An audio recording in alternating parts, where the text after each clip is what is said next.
भारत पर विश्वर द्वितीय सर्वाधिक जनसंख्या विशिष्ट राष्ट्र होउछि चीन। हेले लगातार 3 वर्ष धरी चीन जनसंख्या ह्रास पाउछि। फल सेठारे उपजिछि जनसंख्यागत संकट। खाली सेतिक नुहे चीन ने विवाहर मध्य रेकर्ड सर्वनिम्न स्तर में पहुंची। पिलामानक लालन पालन अधिक खर्च और क्यारियर चिंता जो अनेक युवक युवती विवाह करने को चाहूना अथवा दंपति माने कारण संतान जन्म उपरे युव दंपति माने संतान जन्म करिबारे विलंब करुछंती। एमितिरे चीन सरकार ए समस्यार समाधान पई एक बड़ निष्पत्ति नेछंती। बेजिंग सरकारी गणमाध्यम अनुसार चीन सरकार प्रति 3 वर्षरू कम बयसर पिला पई प्रतिवर्ष पितामाता को 3600 युआन बा प्राय $500 सब्सिडी देबे।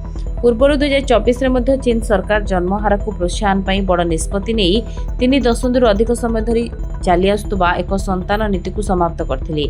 सूचना था चीन ने 2024 में 9.54 मिलियन शिशु जन्म नहीं जहाँ 2016 तुलन में अधा।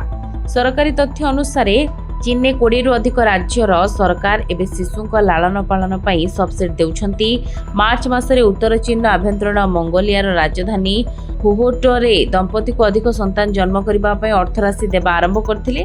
3 कि 8 अधिक संतान थिबा दंपति माने आउ एक शिशु जन्म कले 1 लाख युआन पर्यंत सब्सिडी पाइबा नहीं घोषणा होइतला। से बळे उत्तर पूर्व लियाओनी राज्य रे सेनियांग रे स्थानीय कर्तृपक्ष तृतीय संतान जन्म करथुवा दंपति को संतान 3 वर्ष हेबा पर्यंत प्रति मासरे 500 युआन देउछंती।